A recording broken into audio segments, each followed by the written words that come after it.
Hi, I'm Thalassa. They say every family has its secrets.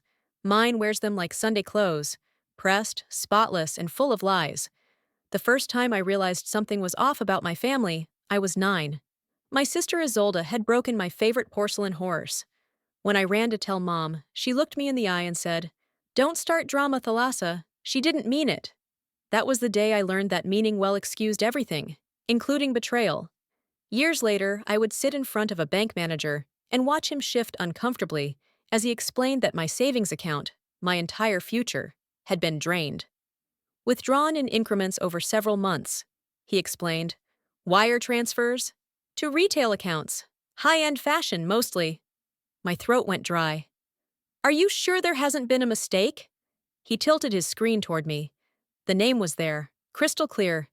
Isolde. You never expect the dagger to come from your own blood. I had saved every dime, working 2 jobs, one as a library clerk, the other as a freelance copy editor. I wasn't extravagant, never was. My idea of luxury was a scented candle I could only afford on clearance. And yet, here I was, broke. That night, I sat across the dinner table from her. She was radiant as ever, hair freshly blown out, her new Louis Vuitton bag tucked behind her chair like a pet she didn't want stained. I just want to understand, I said, my voice steady. Why did you use my name? My money? She rolled her eyes like I had asked if the earth was flat. God, Thalassa, it's not like I stole it. We're family. You weren't using it yet. The nerve, the dismissiveness, the way she said yet, as if my dreams were trivial, optional, reschedulable at her convenience. I looked to my parents. My mother pursed her lips. My father cleared his throat. And then, the sentence that would split something in me forever. She's going through a tough time, sweetheart. Can't you just be the bigger person? I didn't scream. I didn't cry. I nodded. And in that moment, I buried the girl who waited to be defended by anyone but herself. You want to help her? Fine, I said that night, standing at the threshold of my childhood bedroom. But from now on, I'm no longer part of this fairy tale. If you need a villain, let me play it better than she ever could. They didn't stop me when I left. The silence of my one-bedroom apartment wrapped around me like a cold towel. But it was mine. At least, what was left of it. I sat in the dark, my phone buzzing with unanswered messages. Isolde had posted an unboxing video of her new Prada heels, captioned, "Sometimes we just deserve nice things." I stared at the screen until the battery died. I didn't want revenge that night. I wanted understanding. But some truths settle like poison. They don't kill you immediately. They just change your blood. The sun had just started to set when I turned off the ignition outside my parents' house. The sky bled shades of crimson and violet, as if the horizon itself couldn't decide whether it wanted to burn or fade. I stayed in the car a while, letting the engine tick itself quiet, the same way I'd been trying to silence the chaos inside my chest for days. In the passenger seat, the folder sat heavy, thick with printouts, timelines, screenshots. Proof. Not just of what was stolen, but of the truth everyone in that house had been pretending not to see for years. I'd rehearsed what I was going to say, over and over. But rehearsals don't prepare you for the theater of family. When I rang the bell, my mother answered the door, wearing the same apron she'd worn every Sunday for the last 10 years. She looked surprised, but not unhappy to see me. A kind of guarded warmth, like she didn't know which version of me she was letting in. Thalassa, you didn't call. I didn't want to give anyone a chance to spin the story before I arrived. Her mouth twitched at the corners. She stepped aside. Come in. The living room hadn't changed. The furniture still arranged around the fireplace, like a family clinging to an idea of closeness. My father looked up from his paper. No smile, just a curt nod, as if I were the cable guy and not his daughter. Where's Isolde? I asked, standing in the doorway, folder still in hand. She's out, my mom said quickly. Target, I think. Target doesn't sell Prada, I said. But okay. My dad's eyes narrowed. You don't have to be combative. I'm not here to be combative, I said, stepping into the room. I'm here to show you something. I sat on the edge of the coffee table and opened the folder. The room went still.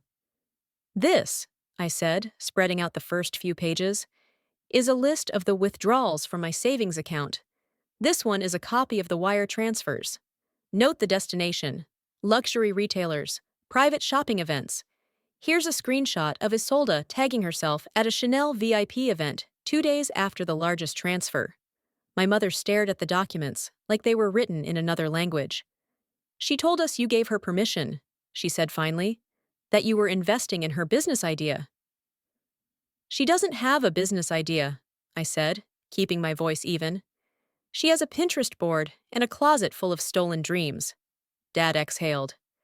You've always been more financially disciplined. We thought maybe you were helping her get started. I've been scraping for every cent since I was 17. You think I'd just hand it all over to her without a word? A long pause. She said she was pregnant, Mom said suddenly. Everything stopped. She what? She told us that's why she needed the money. She didn't want to raise a child struggling the way we did when we started out. My mind raced. She told you she's pregnant? She showed us a sonogram, Mom whispered. She deleted it after a few days, said she didn't want to jinx anything. No way. You believed that? We wanted to, Dad admitted. I leaned back, blinking hard. She stole from me, I said, slower this time, then used the idea of a baby to manipulate you, and you still looked at me like I was the problem. Mom started to cry softly, dabbing her eyes with her sleeve. It was the first time I'd seen her cry in years, but it didn't soften me. It made me angrier. She's not just selfish, I said. She's dangerous, and you've let her become that. They didn't stop me when I stood to leave. They didn't ask what I was planning. Maybe they knew. But as I reached the door, my mother's voice broke through the silence. Are you going to report her? I paused. Yes, I said without turning around. Because someone in this family has to stop pretending lies are love.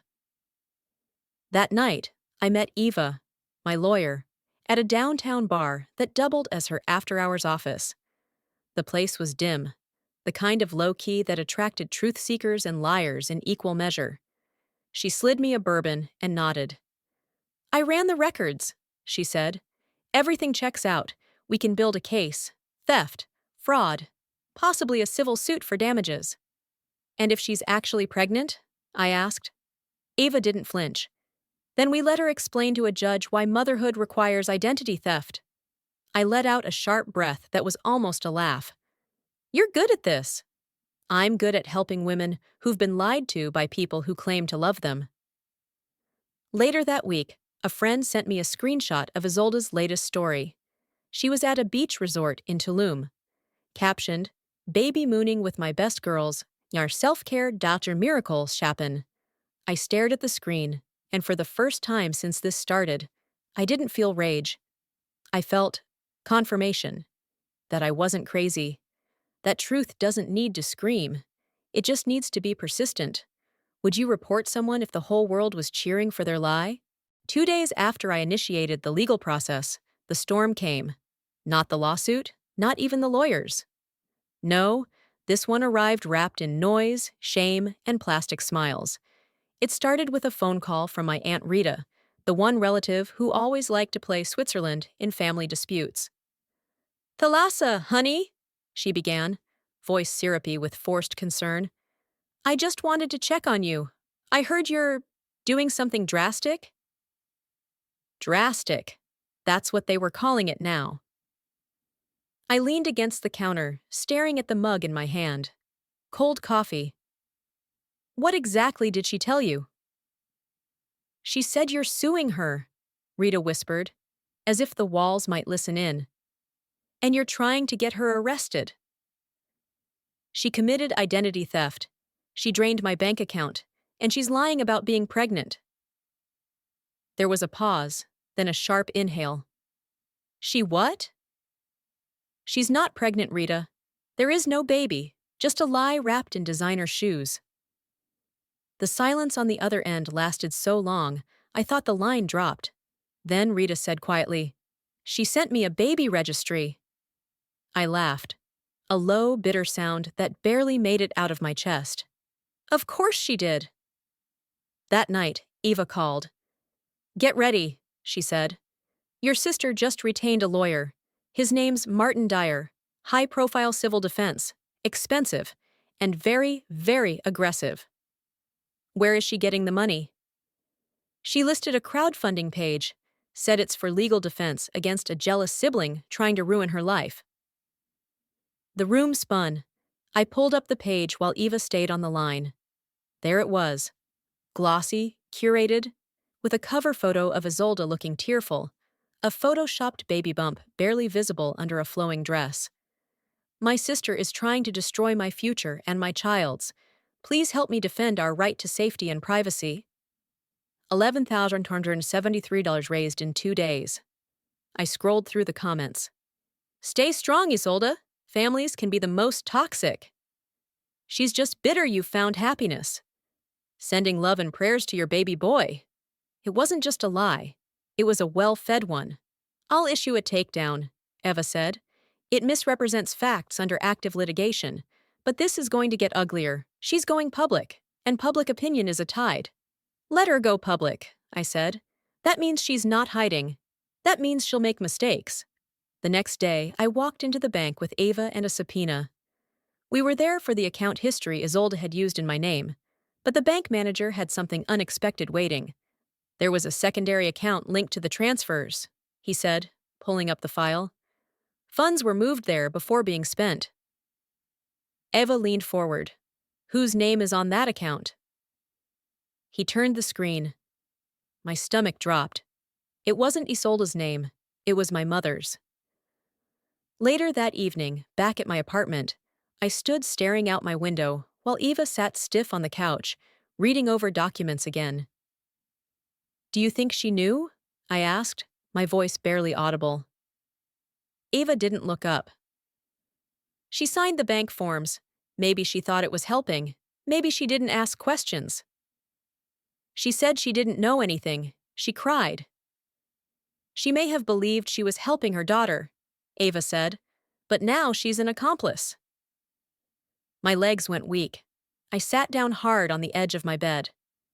This was supposed to be about Isolde. Now it's... my mom? Eva finally looked at me. "You wanted truth. This is what truth looks like when it's messy."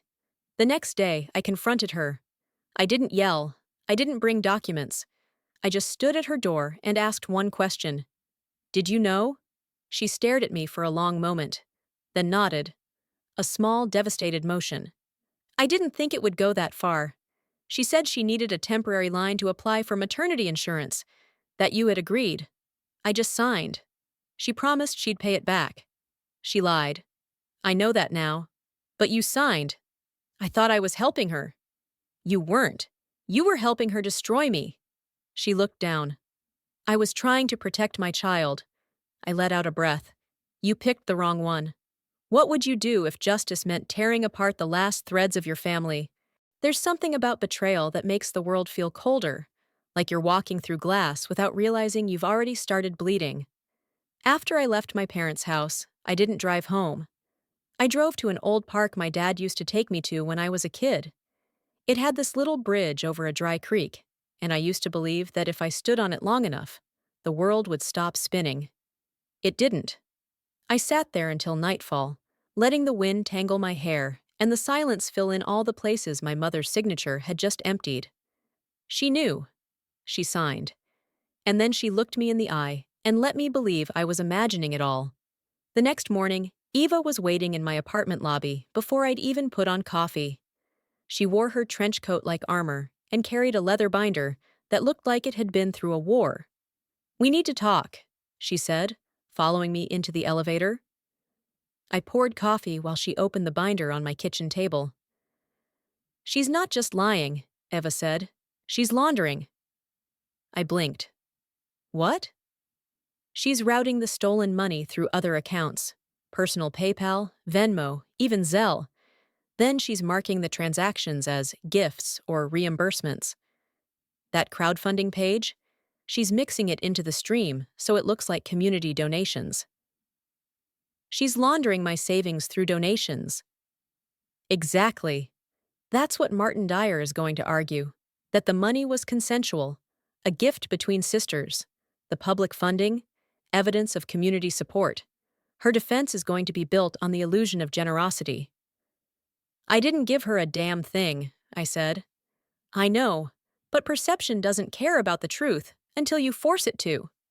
I went to the courthouse the next day with Eva. Not to file anything, just to see it. To sit in the space where this story would soon play out. It wasn't glamorous. Beige walls, flickering fluorescent lights, people with eyes full of exhaustion and folders full of fight. I want a jury, I said, looking around. I want people to hear what she did. You'll have one, Eva said. But understand, juries don't reward outrage. They respond to clarity. I nodded. I understood. I couldn't just be angry. I had to be undeniable. Later that week, I received a letter from Isolde's lawyer. Not an official counterclaim, just a warning. Dressed up in legalese, it basically said, if you pursue this, we will destroy your credibility. Enclosed was a packet of printed screenshots from texts I'd sent Isolde over the years. I'm always here if you need me. Don't ever feel like you're alone. I'd give you anything if I could. Eva scanned them and frowned. They're trying to prove implied consent. I was trying to be a decent sister. They're going to twist that into financial permission? I took the packet and flipped to the last page. A picture. Me and Isolde 2 years ago. I'd forgotten about that photo. We were at a concert. I was laughing. She was hugging me from behind, like I was her favorite person. This is what they'll show the jury, Eva said. Not the bank statements, not the lies, this. Then I'll show them everything else, I said. A week later, we held our first deposition. Isolde didn't show. Martin did. He was slick in that expensive kind of way. Tailored suit, white teeth, no soul. The kind of man who made even silence feel like manipulation. He smiled when he shook my hand. Too long, too firm. Ms. Vale, he said smoothly. You're even more composed than your sister described. I said nothing. I wanted him to underestimate me. That was the point. Let me guess, he continued. Hardworking, underappreciated, always playing second fiddle. Eva stepped in. We're not here to unpack your client's projection, Martin. He laughed like it was all a game. You don't think this will stick, I said. That's why she didn't come. She's prioritizing her health. She's not pregnant. Be careful, he said, that smile twitching. Accusations have a way of boomeranging. She stole my identity. And you let her. That stung, because part of it, deep down, was true. I had let her get away with so much for so long. Out of love, out of habit, out of loyalty, but not anymore. That night, I went home and opened a notebook. Not my case notes, not financial statements, just a blank page. At the top, I wrote, the things they said I let happen. And then, I listed them. Every lie I ignored. Every debt I forgave. Every time I was the one to apologize when she cried. Every silence I kept so no one else would have to pick sides. By the end of the list, I wasn't crying. I was angry. And calm. A kind of calm that people mistake for weakness until it drags them under. The air in the courthouse hallway felt denser the second time around. The smell of paper, old coffee, and quiet dread. It wasn't fear I carried this time. It was something colder, more precise. Purpose with edges sharp enough to cut. Eva sat beside me in the corridor, flipping through her tablet. She looked up briefly. She's here. I followed her gaze. Isolde was walking in with Martin Dyer trailing behind like a shadow in silk. She wore soft pink, flowing and maternal, with a hand resting gently on what was supposed to be a bump. There wasn't one. No roundness. No arch in her back. Just the illusion of life, worn like a costume. Martin greeted us with a nod. We're ready. Inside the conference room, the mediator, a woman named Celeste, with glasses perched low on her nose, opened the session. This is an attempt at pretrial resolution, she began. You are not required to agree to terms. You are, however, expected to participate respectfully. Martin leaned in, laced his fingers together. My client is prepared to repay a portion of the funds, contingent upon the dismissal of all legal claims and a joint public statement that this was a misunderstanding between sisters. I stared at him, then at Isolde. She didn't look at me, just rubbed her non-existent stomach and blinked slowly as if she were in a commercial for prenatal vitamins. Ava slid a folder across the table. Here are medical affidavits from 3 clinics, all confirming that no pregnancy has been recorded under your client's name in the last 8 months. Martin's face didn't move. Isolde suffered a miscarriage. There it was. The next twist, delivered with a clinical chill. Celeste looked up sharply. Do you have documentation of this? No, he replied smoothly. She didn't want it on file. Trauma. Ava laughed, short and bitter. So convenient. She is grieving. She is lying. Isolde finally spoke. Her voice was soft, frayed at the edges. You really think I'd make that up? Yes, I said, staring her down. I think you'd do anything to avoid responsibility. Silence. The room shifted. Celeste cleared her throat.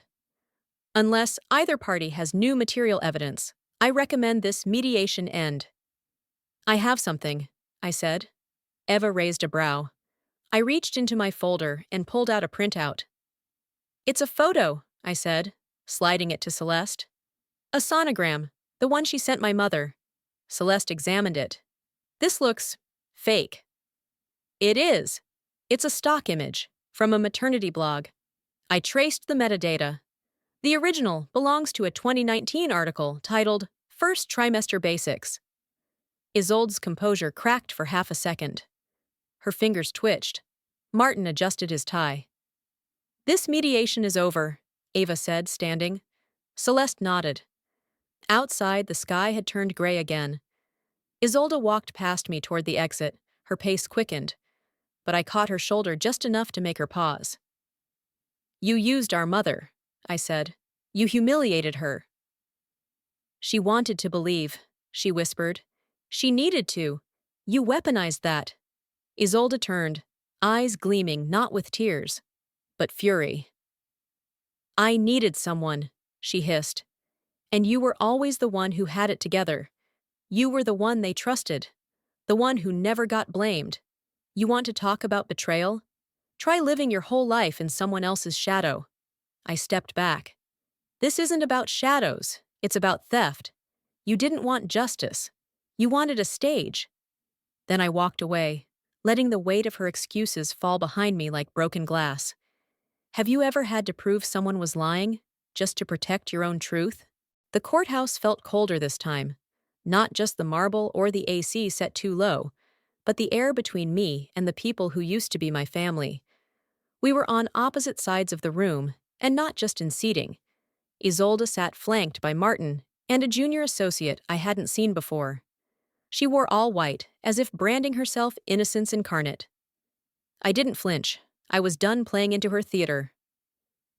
Ava leaned in as the judge entered. She's going to push for dismissal today, based on emotional distress. I nodded. Let her try. Judge Bellamy was sharp, not cruel, just precise. The kind who could see a lie bloom under fluorescent lights. Ms. Vale, he said, addressing Isolde, your counsel claims your sister's pursuit of legal restitution has caused you psychological harm. Can you elaborate? Isolde inhaled, slow and dramatic. Your Honor, I've been harassed, vilified, accused of faking a pregnancy during the most vulnerable time in my life. And the financial transfers? The judge pressed. They were gifts. My sister has a long history of helping me. This was no different until she decided it was. Eva stood. Your Honor, We have documented evidence that Ms. Vale initiated these transfers under false pretenses, forged her sister's identity to access bank accounts, and created fabricated proof of pregnancy to avoid legal scrutiny. Martin rose. We dispute the timeline and the interpretation of evidence. What looks like deception was a desperate attempt to survive. Judge Bellamy raised a hand. We'll let the jury decide that.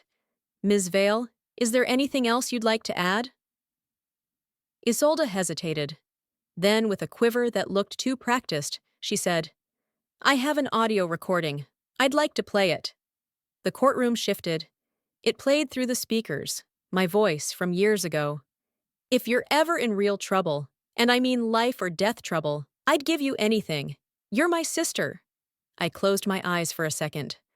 That line, taken from a voicemail when she was stranded after a car breakdown, now twisted into implied consent. Ava didn't blink.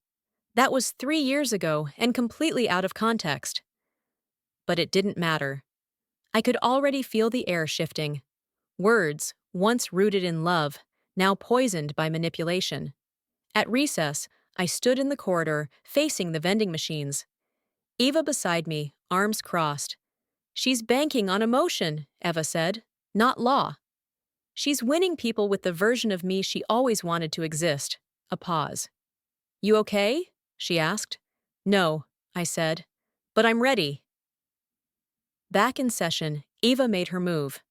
Your Honor, we would like to enter new evidence, a pattern of deception by Ms. Vale, including text messages sent to multiple parties where she refers to her pregnancy as the best cover I've ever had.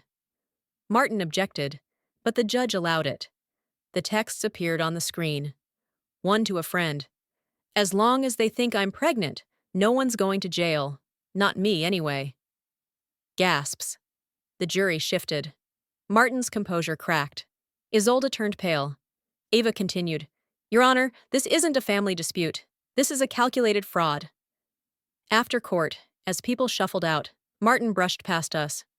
This isn't over, he said. No, Ava replied.